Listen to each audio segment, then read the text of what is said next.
Merhabalar herkese. Hello to everyone, and welcome to the third day of our symposium. And in the first session of our symposium, we will be together with Ms. Idil Ak, and we will be talking about the access to education for the disabled children. I don't know how I have to introduce her because she has got so many identities.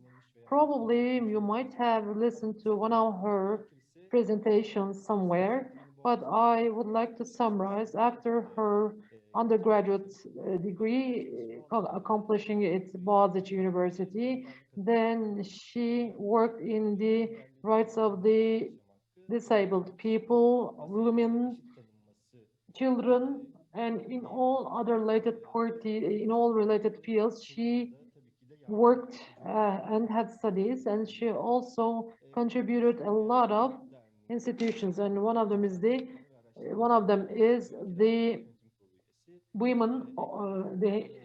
Disabled Women Association, and also she has got many contributions to different platforms, and whatever we call her, she's always with us. And now I would like to thank her for her studies. And now I would like to give the floor to her. And in meanwhile, I will be getting the questions, and I would like to ask the questions at the end of the session. So you hear me, right? Yes, okay. Tamamdır. Çok teşekkür ediyorum tekrar Thank you davetiniz. very much for your invitation. Indeed, if you ask me how I define myself or introduce myself, I am the disabled people's rights activist. So I like being defined like this. And of course, you are also one of the people who contributes to the field a lot. And I have the pleasure being with you at this meeting. And today we will be talking about the right of the disabled children in access to education. So if there would be any questions, we can have them. Can we have an interaction?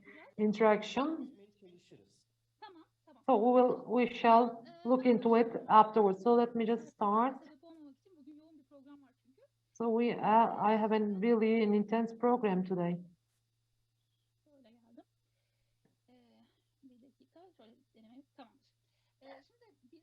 So when we talk of the right to education, actually we look for in context, and when one of the most important framework is the United Nations Disabled People's Rights, and the 24th provision is about the right to education, so it's very comprehensive, and it says that the children, we should put the children within the least limited environment, and we should ensure the continuity, and we should stay away from the discrimination, and whatever the way of application of discrimination, we should reject them. So for that, it is the inclusion and integration.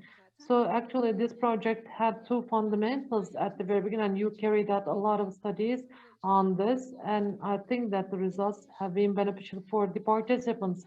And taking the basis from this framework, we're trying to carry out our studies.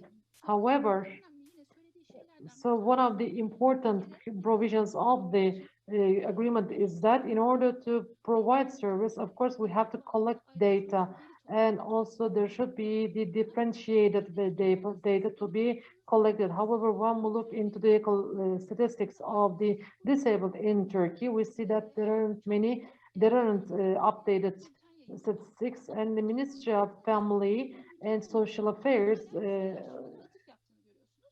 just cite to the old studies, but those studies are very old, and the newest one is actually, this dates back to 2011, and it provides us information about the disabled people. So I just would like to talk about the two studies about the disabled people in Turkey. That one of them was done in 2002, and according to this study, in Turkey we have 12.29% disabled people, and 4.15% of them is constituted by the children. So it means that 4.5% of our population is consisted of the disabled children. And in another survey, which comes from 2011, it says that we have the population of the disabled people decrease, but it's not convincing for me.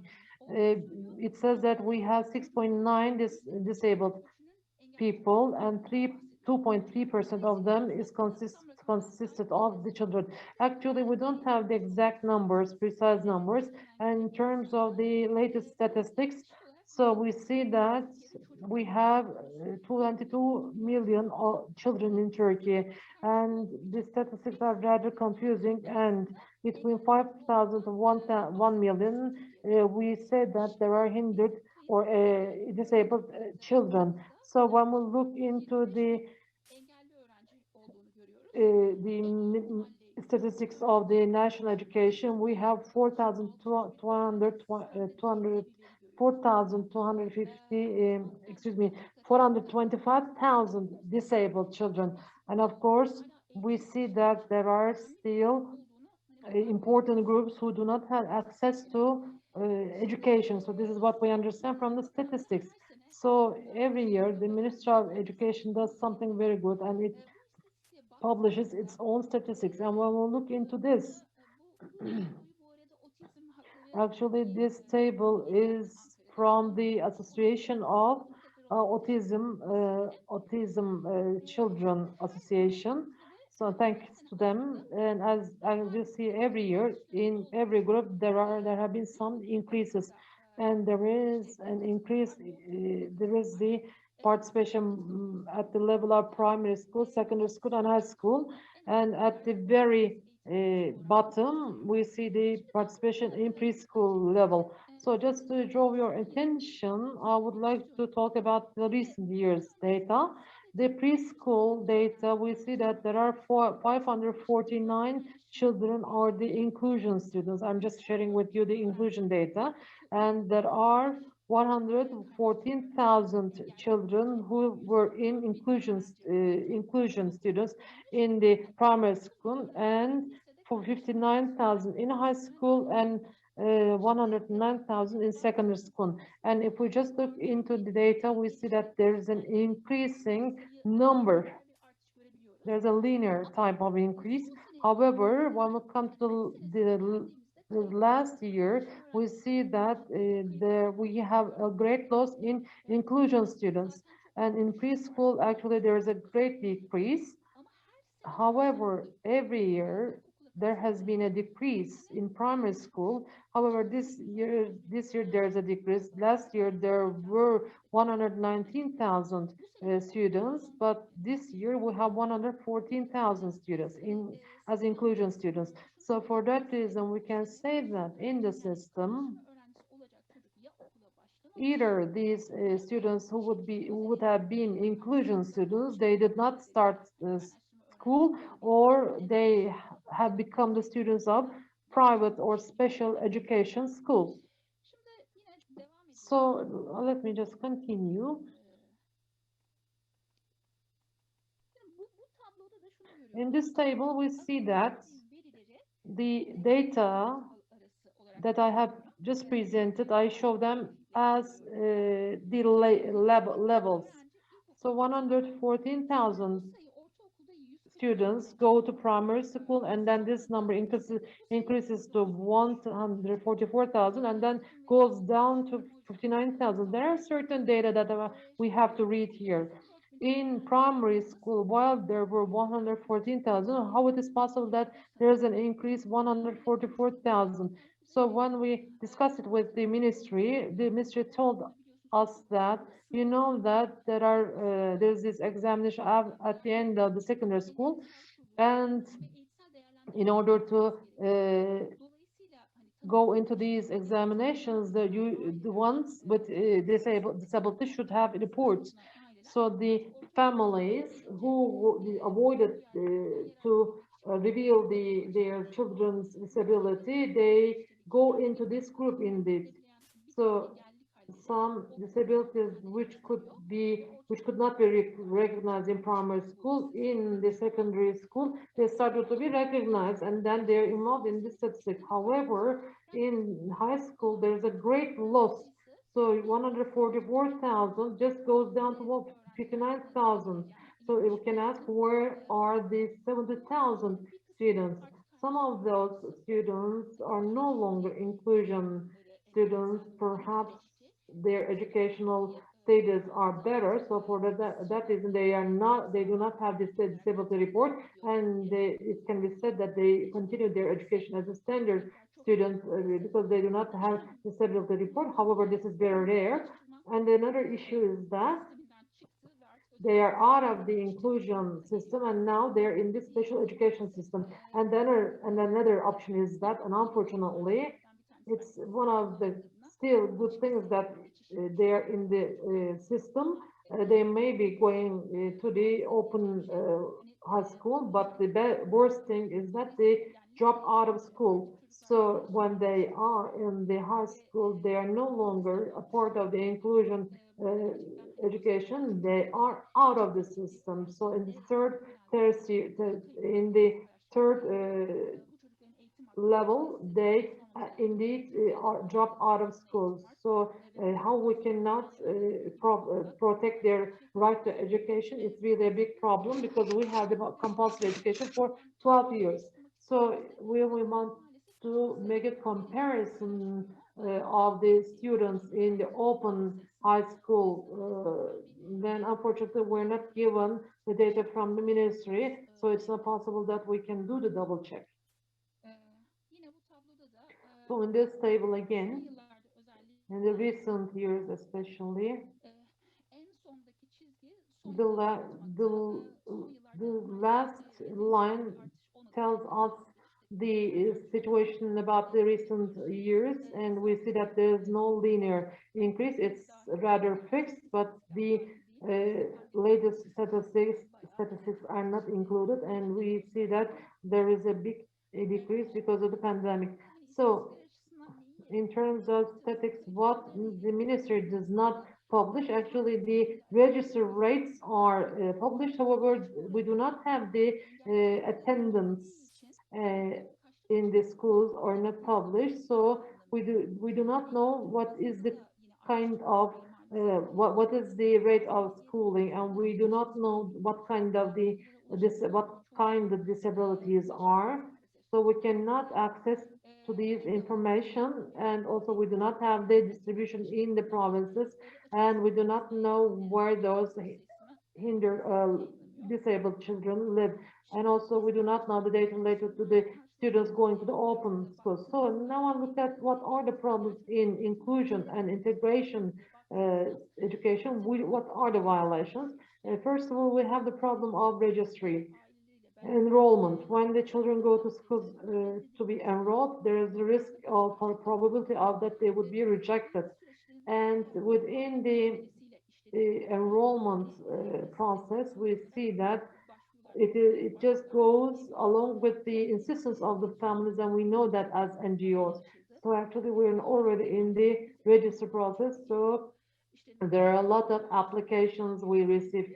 So we see that there are the problems of that the students cannot be transferred from one school to another, and also they cannot be enrolled. So there are many problems. Despite that, the ministry publishes a decree for this, a circular for this. There is also another problem of this accession, and unfortunately, the school buildings are constructed in a standard way. And in recent years, although there has been acceleration for enabling the disabled people to access certain places, we still see that there are problems. For example, there is no ramp, there is no lift, and for the different disability problems, there are no differentiated applications. For example, there is no floor sensitive floor for the sight disabled, and so for that reason, even the disabled children are enrolled, they may have the problem of access to the school or the classes in the school. This is a news from newspaper. The child is educated until third class, and then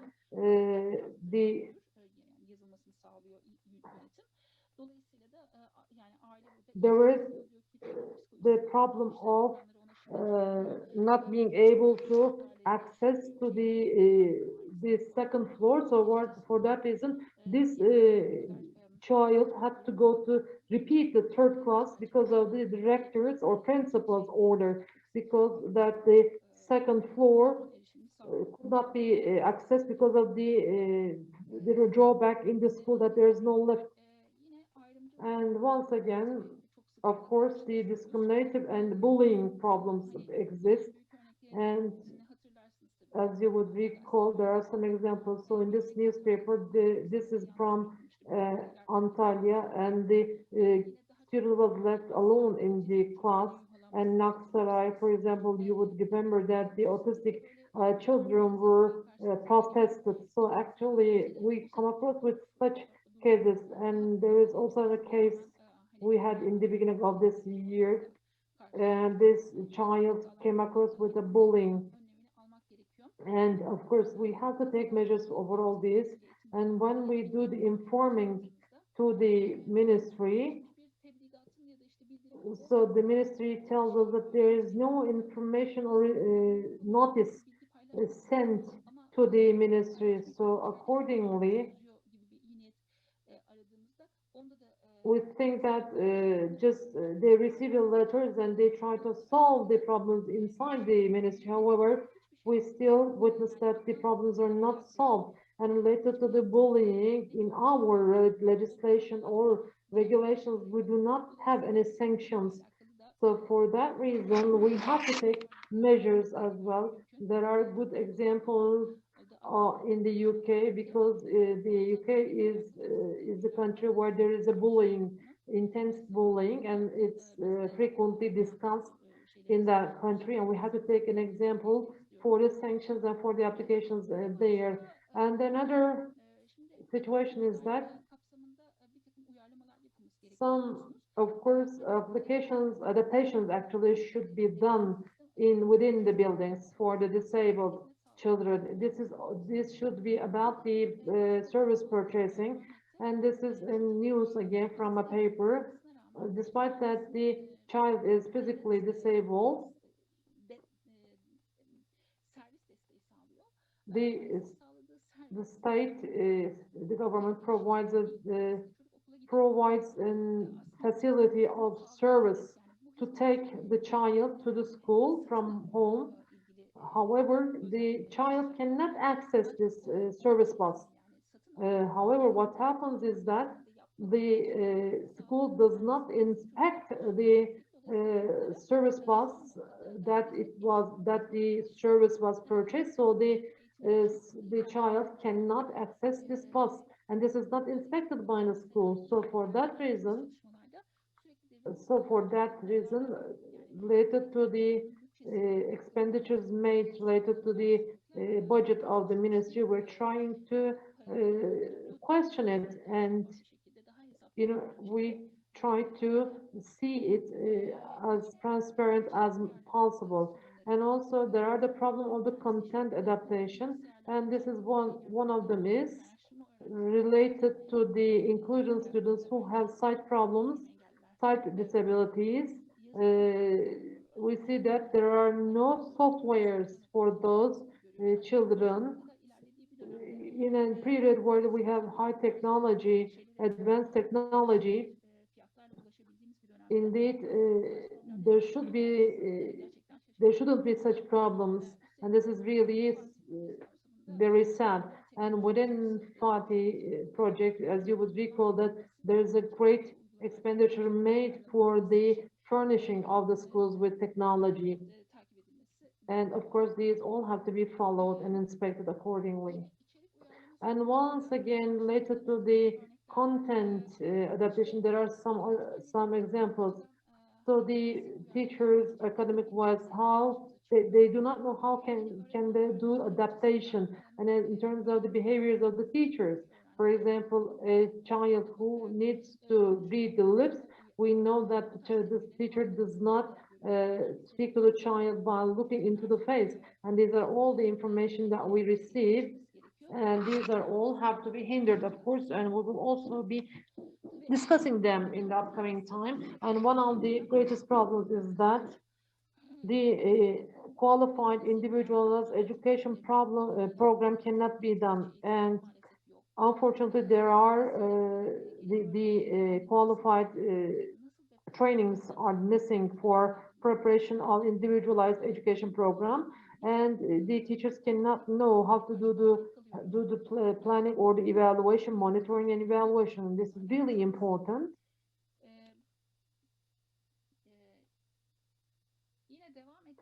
And there are also problems related to the support educational services.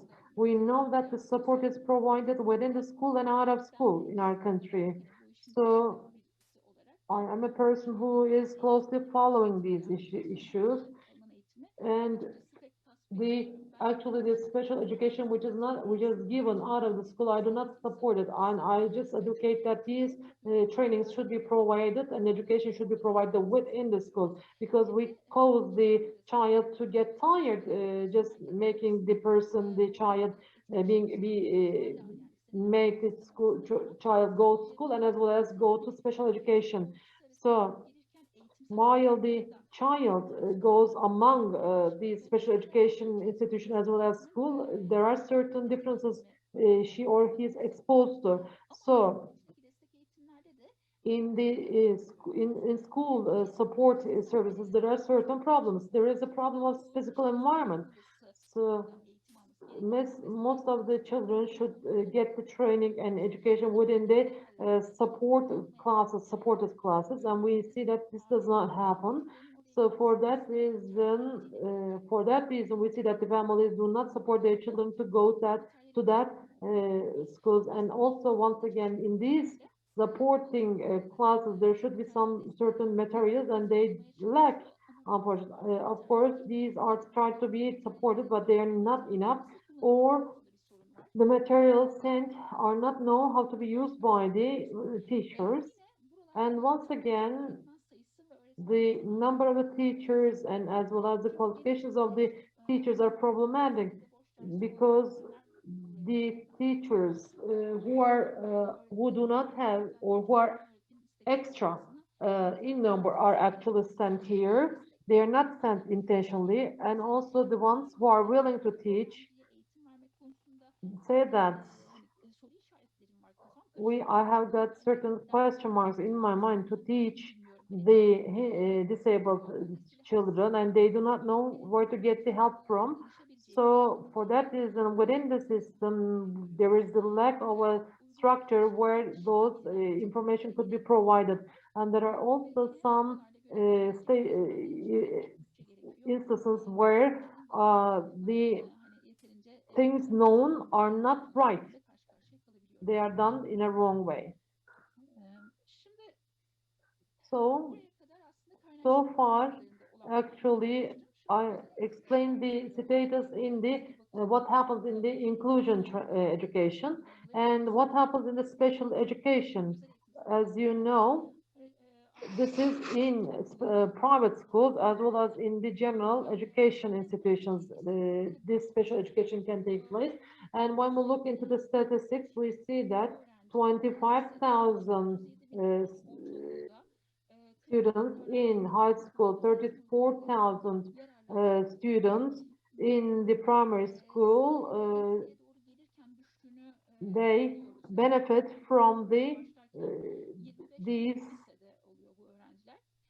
44,000 in the primary school and 37,000 in secondary school and 25,000 in high school. So in inclusion education and in special education, we know that as the levels increase, we lose the students. And when we ask the question, where do children go? Actually, we have to to ask these questions explicitly, and we have to ask for an answer.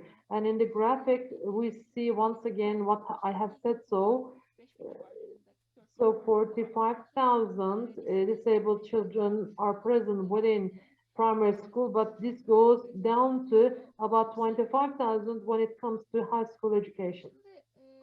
And now, in terms of the disability type, most of the time, the mentally retarded children benefit from the special education.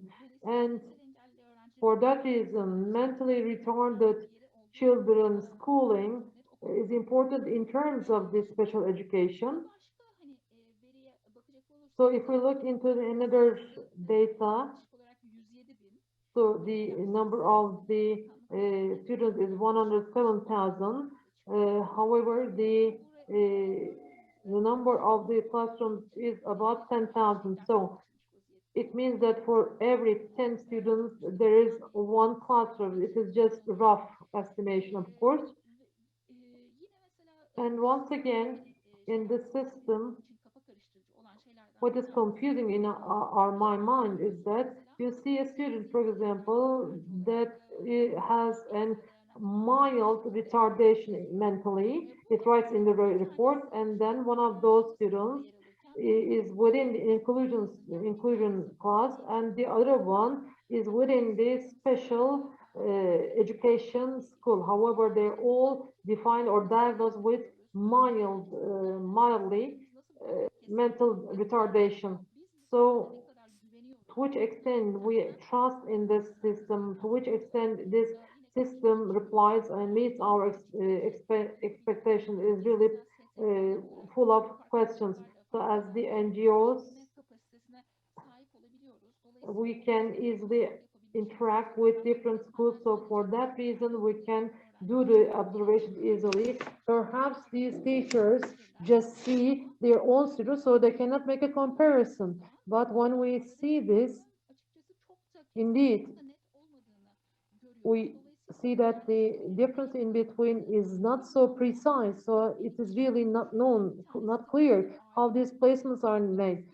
So we see that the parents certainly apply, impose an enforcement on the administration, and if the parents insist on having the children in an special education institution, then it comes out. But if the parents do not insist, it's possible that the children could be sent to another institution, which could be a normal school, and these children may fall into inclusion classes. And actually, these systems not being controlled may lead us to very hazardous points indeed.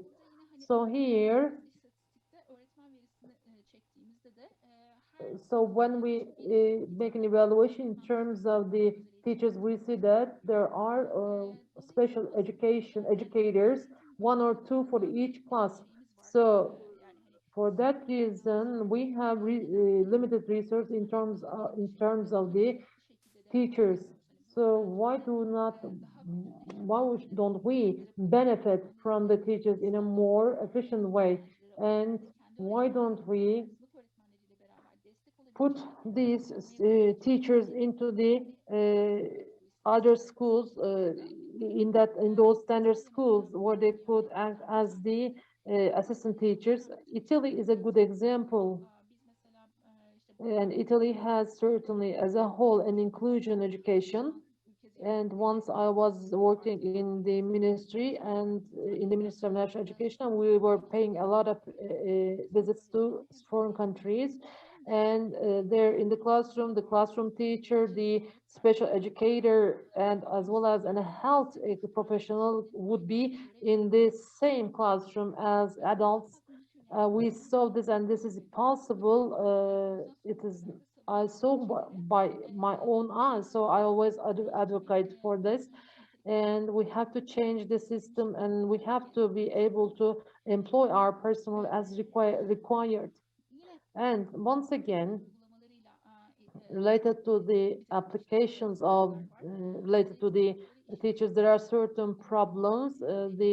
It is said that the special education classes are not efficient, and we have just talked about the differentiated classes. How much time have I got? Currently, there is we have got 25 minutes, and the last 10 minutes would be spared for Q&A session, so you can just wrap in within 15 minutes, okay?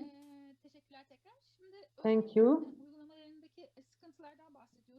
So we were talking about the special education applications. So one of the problems is that, for example, there is a special education student, let's say, and in a standard, if so, it means that so the students should get certain lessons, subjects with their peers within a standard environment. However, in application, this does not work. If the students are within special education class, they stay there. They do not go with the other standard classrooms, and they cannot interact with the other classes. So when we do the application practices, and we say that we tell the classroom teachers, have you ever visited the special education classes? And how many times do we invite them to our class, to your classes? And when we ask these questions, we just get the limited answers. And generally, we see that most of the time the children are dealing with gamification or game type activities, and they are not included into academic activities. Indeed, what it has to be done actually is that they need to be involved in that academic applications as well. So we see that they only stay within the class, special education class, and also in terms of the transition, we see that they are placed in different classes.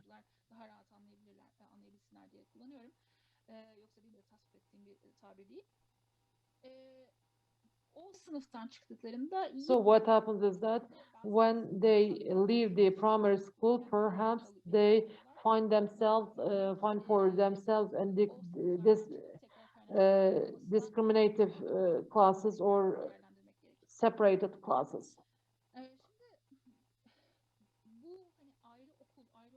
So this special education schools, what we have to think is that related to that, there are these segregated schools, and there are some demands. For example, one of the examples is that there's this school demand for the autistic children, autism children.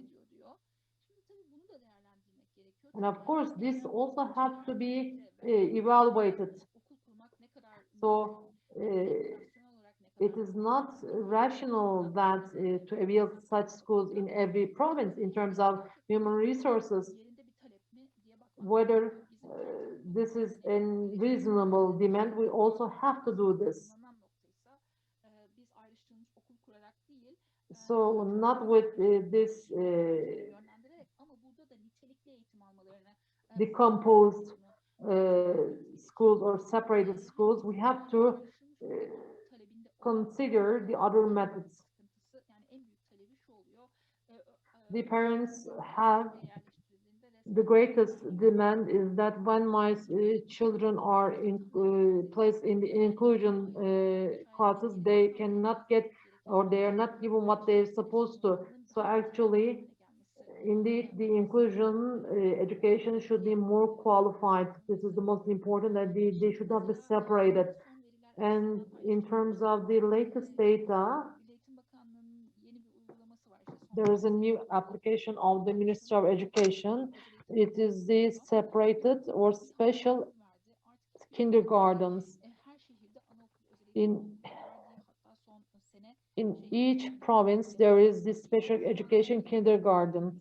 So I think there are 112 special education kindergartens, and probably you have seen in the statistics in the preschool inclusion students were 780, but now we have 580, and some of them, this difference of 200 is because of pandemic, that the students could not go to school, and the other reason could be that they are sent to special education kindergartens.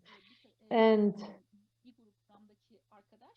also I have colleagues, a group of colleagues in REM, and they say that many students coming from preschool, we do not place them in standard schools, and they are not accepted within standard kindergartens. And what we do that we place them in special education kindergartens. This is something to be questioned, because if we cannot integrate these preschool students, and if we need to separate them, then in which level of education we will be able to put them together and integrate them? You know that preschool is the least competitive level of education. So for that reason, even in this level where there is no competition, if we're separating them, where do we get them together? In those kindergartens, there's a reverse inclusion application. And so this reverse inclusion is described by the ministry. Likewise, less there are less this able student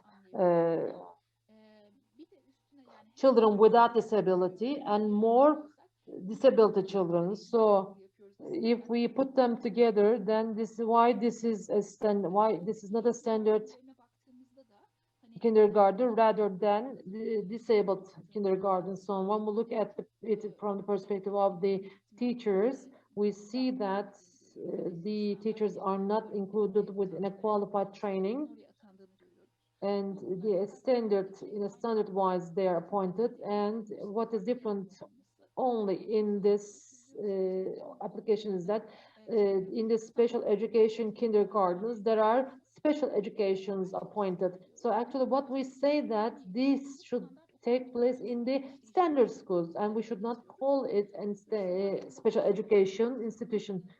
So I'm against the application of this ministry, and I could not get the logic yet. And I wish we could discuss it together if you would make any contribution. And now, so there are some examples. So we see that in these examples, the child cannot be transferred to another school. And here, the child who needs to get a special education, he is placed in a school which is 150 kilometers away. So if we had the system that we have been advocating, then this student would have been placed in the school in the neighborhood. But we see that this special education school for this boy is 150 kilometers away. So we always witness such examples. So there's also the home education in Turkey, and it's not possible that we can easily access these statistics. From time to time, the ministry explains this within the budget plan. So we see that there's an increase in the numbers, and the latest data is 2015, and there's a lot of investment made. So home education is all because of the pandemic has become a standard. So one of the most problem is that it's not possible that the teacher can be appointed at home. And from time to time we were coming across with such news in the papers, and like in this example, the child is disabled, that he cannot go to school. So for these children, there is a possibility of education. However, the follow-up and the quality is discussable. Another issue is the education and training of the teachers, and there's this big project, and here we have the in-service trainings for the teachers. And unfortunately, when we talk about this training education issue, we know that the quality is low as well as the number is low, and the way they are given are not satisfactory. These are what are said by the teachers, because we're always exposed to different types of educations, and we use a lot of different things, and this is a very standard type of education, so this does not satisfy the teachers. So once again, this has to be developed by the ministry. And another problem is that these trainings are not continuous and they cannot be given in the time of need. So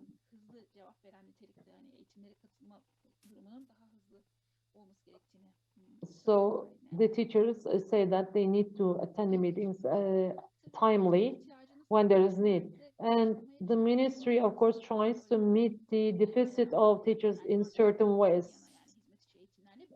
with in-service trainings, as well as they try to produce teachers within the system. And there we see the special educators within the system. And secondly, there are the teachers who fulfill or who accomplish the courses given by the ministry.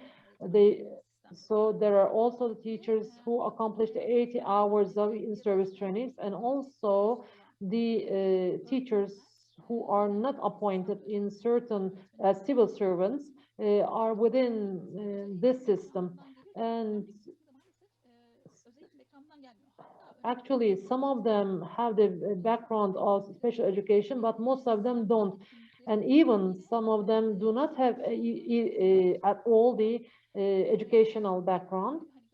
And this is frequently questioned, and we see it most of the time in the papers. So the teachers who are graduates of this special education, as well as faculty of learning, then they protest and criticize these applications, and they say that there's a loss of quality. And in another news, it says that there are 17 teachers. This is the Center for Special Education School, and there are 17 teachers. However, only 4 of them are special educators. So even 17 of them in such a special education school, there are only 4 of them as special educators. So there is this need for special educators, and this is very important for the students to access to qualified education, and unfortunately this is a hindrance for the timing. And I would like to touch on the guidance and research centers, and in Turkey we have 250 REMs. These are the guides and research centers. This is an important center. In 2020, 775,000 students benefited from REMs and interacted with REMs, and in REMs there are 3,695 personnel working, and we question the qualifications of these working staff, and it's not very easy that we get the right answers. But in the statistics that we receive, we see that, for example, the number of the staff knowing the sign language is quite low.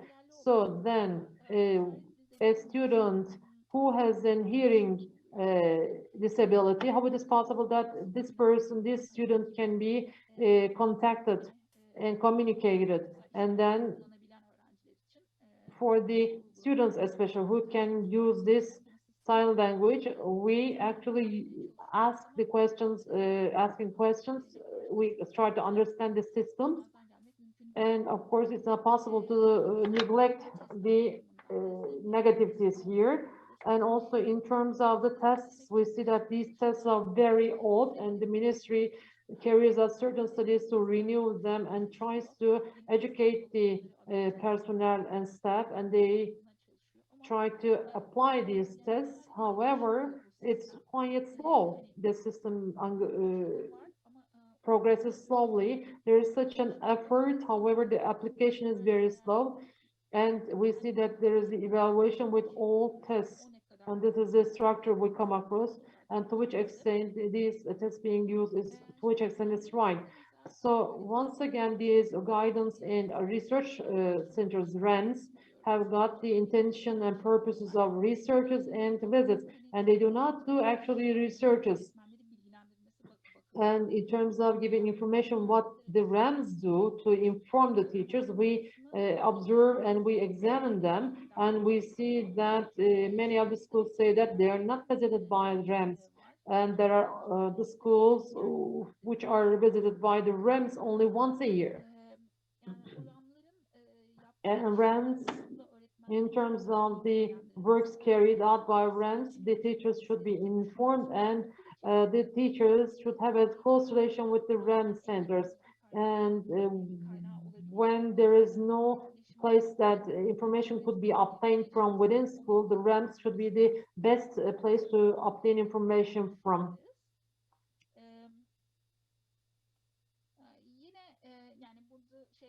So here I say that in terms of the evaluation of the students for the disabled children, we have certain problems, and also in early childhood, there is no evaluation center for making this evaluation. They can only benefit from the special education centers, and we actually have to question and we have to advocate that they need to be constructed.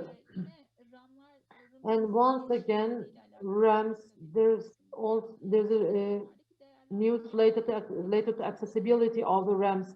RAMs evaluation is very important because as a result of this evaluation, the performance of the students are put forward, and as a result, they are placed into certain schools. And here it is said that the RAMs evaluation is done within a car because of not having the possibility of access to the building, and to which extent such an evaluation could be beneficial and a violation in RAM. And it is mentioned that in the RAM there is no toilet for the child. So how it is possible that a test can be done successfully if there is no laboratory? So it's our 10 students, and there are a lot of questions. Then, so actually I mentioned already about this special education and rehabilitation centers. One of the fundamental problems is that qualification and training of the personnel. I actually believe that these need to be given within the school. I already mentioned so. And once again here, related to violence, there's this lack of inspection and supervision. Last year, for example, we had 2 cases related to these violence events.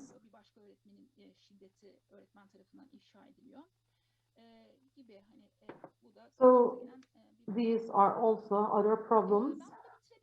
I can stop here and we can have the Q&A session, and we have certain interpretations and comments. So let me start with them first. Ms. Chairman mentioned that we also experience the same problems. So I am a physiotherapist working in special education, and the student who has cerebral palsy and can walk, the principal says that he or she should have the training or education at home rather than moving the classroom to the first floor. So this is really not possible to understand this. So it's really unbelievable. So actually, there's nothing to laugh at, but really on the not be we are not able to understand. Oh, I wish that these news were in the past, and I wish that we did not get any recent news, the same news. And Neşe Cengiz has got another comment against bullying, peer bullying. There should be a sanction, and also Sultan Kurt. So do you see my share screen? No. Sultan Kurt says that as that for branch teachers there should be courses about special education applications. Can you elaborate on that? She asked, but we already have elaborated on this. There is a problem of quality and quantity. And in the UK, for example, this system is great, and there are certificate programs.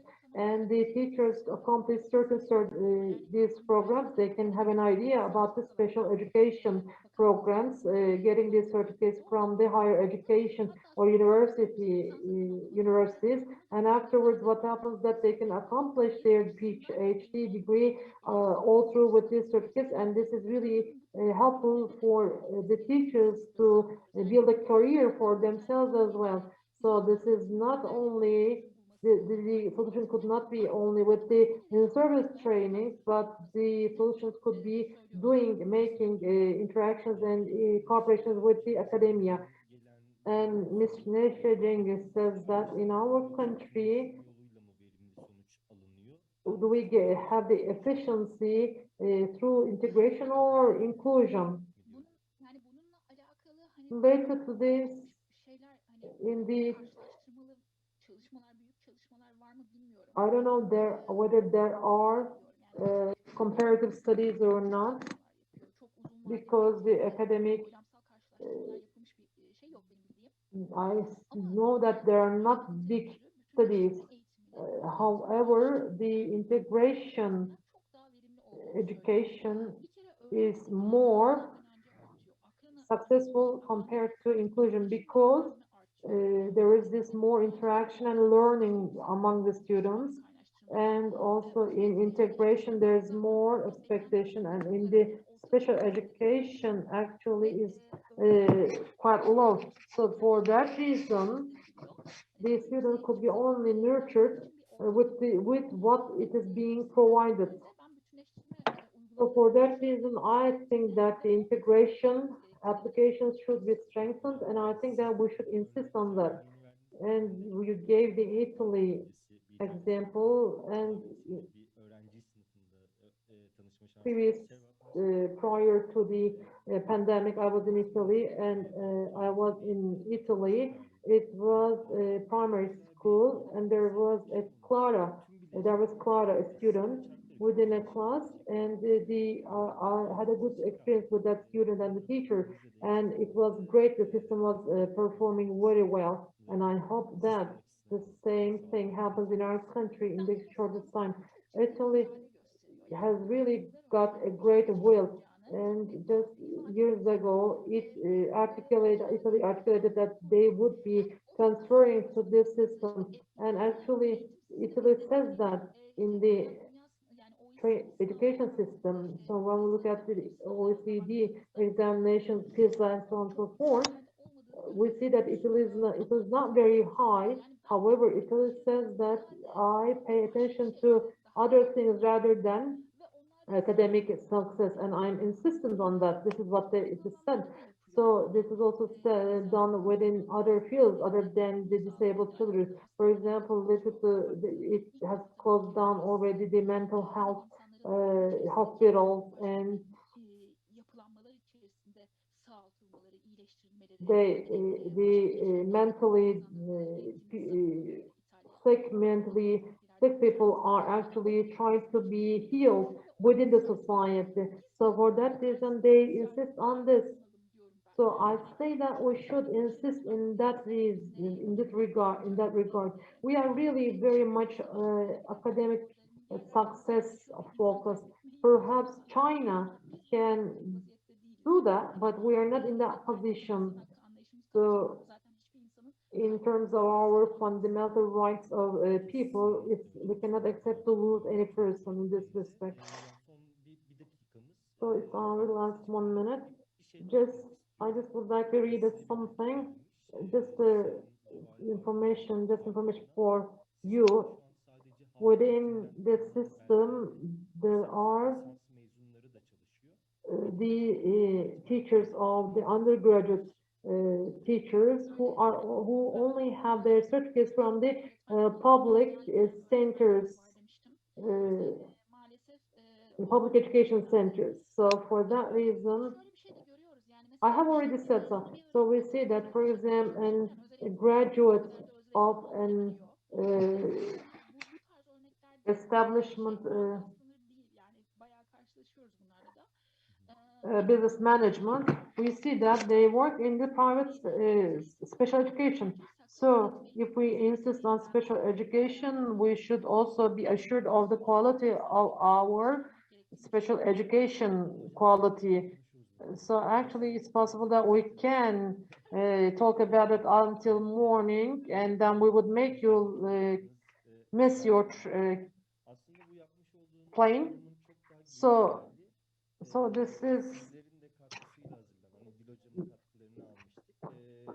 we received the contributions of Ms. Edith.